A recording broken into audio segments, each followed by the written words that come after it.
উনি সফরে বেরিয়েছেন হাদিস কালেকশনের জন্য। প্রচন্ড শীতের রাত। উনি মাগরিবের নামাজ, এশারের নামাজ পড়ে একটা মসজিদে শুয়ে পড়লেন, আর শুয়ে শুয়ে হাদিস পড়তেছেন। কি পড়তেছেন? কথা বলেন। আর মনে মনে ভাবলেন রাতটা মসজিদে কাটায় দিই, ফজরের নামাজ পড়ে আবার বেরোবো। কিন্তু দারোয়ান এসে বলে মসজিদে থাকতে পারবেন না, ওঠেন। দারোয়ান আছে না? কথা কন। আহমদ ইবনে হাম্বল বললেন, আমি শুধু রাতটা থাকতে চাই, আমি তো ফজরেরও মুসল্লি, ফজর নামাজ পড়বো তো এই মসজিদে, আমার থাকতে দাও। দারোয়ান তো দেয় না, কেন? মসজিদে থাকার জায়গা না, যান মিয়া। উনি যে আহমদ ইবনে হাম্বল এটা চিনে নাই, থাকতে দেয় না। কি করবে এখন? উনি কাঁথা গুছিয়ে হাদিসের কিতাব নিয়ে কাঁধের মধ্যে ব্যাগ নিয়ে মসজিদ থেকে বেরোয় গেলেন। কি আর করবেন? প্রচন্ড শীত, আর কাঁপতেছেন বুড়ো মানুষ। পথিমধ্যে দেখলেন বাজার। বাজার একজন খাব্বাজ, শাবুন খাব্বাজ, যুবক রুটি বিক্রেতা। সে রুটি বিক্রি করে, চুলার মধ্যে রুটি সেকে। সে যে সালাম দিল, আসসালামু আলাইকুম। যুবক বলে ওয়ালাইকুম আসসালাম। আহমদ ইবনে হাম্বল বলে, যুবক আমার যাওয়ার জায়গা নেই, সফরে বেরিয়েছি, খুব শীতে কষ্ট পাচ্ছি, রাতে যদি তোমার এই চুলা থেকে একটু আগুন পোহাই কোনো সমস্যা? যুবক বলে, না না সমস্যা না, হালান সাহালান, খোর সামনে আসেন আসেন, আপনি আগুন পোহাইলে আমার সমস্যা কি? সুবহানাল্লাহ পড়েন। আল্লাহ শুকরিয়া করে উনি বসলেন আর আগুন পোহাচ্ছেন। আর খেয়াল করলেন যুবক রুটি বানায় আর পরে আস্তাগফিরুল্লাহ, রুটির দলা বানায় পরে আস্তাগফিরুল্লাহ, খামির বানায় আর পরে আস্তাগফিরুল্লাহ, রুটি নিয়ে উনুনের ভিতরে চুলার ভিতরে সেকা দেয় আর পরে আস্তাগফিরুল্লাহ। দোকানদারের কাছে কেউ আসলেই সে রুটি দেয় আর পরে আস্তাগফিরুল্লাহ। ক্রেতার কাছ থেকে টাকা নিয়ে ক্যাশ বক্সে রাখে আর কি পড়ে, আবার রুটি বানানো শুরু করে আর কি পড়ে, খালি এইটাই পড়তেছে। ইমাম আহমদ ইবনে হাম্বল তো অবাক, কিরে এটা আবার কেমন যুবক, খালি আস্তাগফিরুল্লাহ। উনি প্রশ্ন করলেন, যুবক ঘটনা কি? আসার পর থেকেই তোমার দেখতেছি তুমি রুটি বানাও, রুটি বিক্রি করো আর পড়ো আস্তাগফিরুল্লাহ, মালাকা ইয়া শাবাব।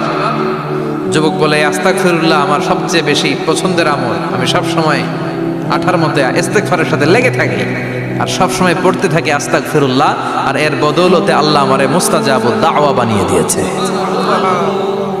আহমদ ইবনে হাম্বল তো অবাক, আনতা মুস্তাজাবুদ দাওয়া, তুমি মুস্তাজাবুদ দাওয়া, রুটিওয়ালা।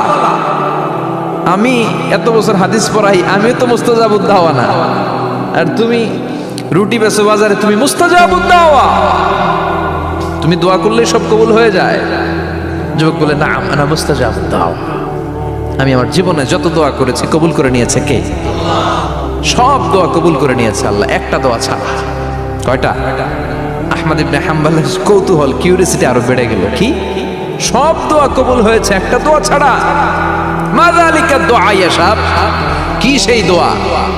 যুবক এবার বলতে শুরু করলো, আমার জীবনে যে দোয়াটা আল্লাহ কবুল করে নাই সেটা হচ্ছে আমি আল্লাহর কাছে অনেক চেয়েছি, অনেক দোয়া করেছি যে আল্লাহ, শুনেছি এই জামানার সবচেয়ে বড় মুহাদ্দিস, তার নাম নাকি ইমাম আহমদ ইবনে হাম্বল।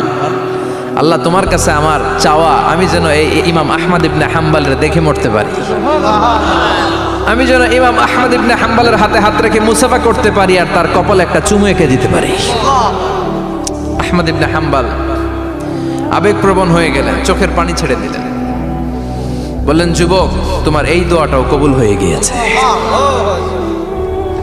আহমদ ইবনে হাম্বলের দেখা সাক্ষাৎ পাওয়ার জন্য আহমদ ইবনে হাম্বলের বাড়িতে তোমার যাওয়ার দরকার নাই, আহমদ ইবনে হাম্বল তোমার দরবারে ছুটে এসেছে। আনা আহমদ ইবনে হাম্বল মুহাদ্দিসুদ দাহর, আমি নিজেই আহমদ ইবনে হাম্বল। যুবক চোখের পানি ছেড়ে দেয়, আহমদ ইবনে হাম্বল চোখের পানি ছেড়ে দেয়। যুবক চিৎকার মেরে ইমাম আহমদ ইবনে হাম্বলকে জড়িয়ে ধরে, হাতে হাত রেখে মুসাফা করে, কপালের মধ্যে চুমু খায় আর আল্লাহর শুকরিয়া করে বলে, ও ইমাম, আসলে এই দোয়াটাও আল্লাহ আজকে কবুল করে নিল। বিশ্বাস হয়?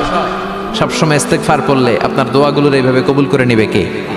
এই পাঁচটা জিনিস পাবেন সবসময় যদি ইস্তেগফারের সাথে লেগে থাকেন। রাজি আছেন তো? এই জন্য বিশ্বনবী সব সময় নামাজে সালাম ফেরানোর পরে পড়তেন আস্তাগফিরুল্লাহ। কি পড়তেন? তিনবার পড়তেন আস্তাগফিরুল্লাহ, আস্তাগফিরুল্লাহ, আস্তাগফিরুল্লাহ। পড়তে রাজি আছেন?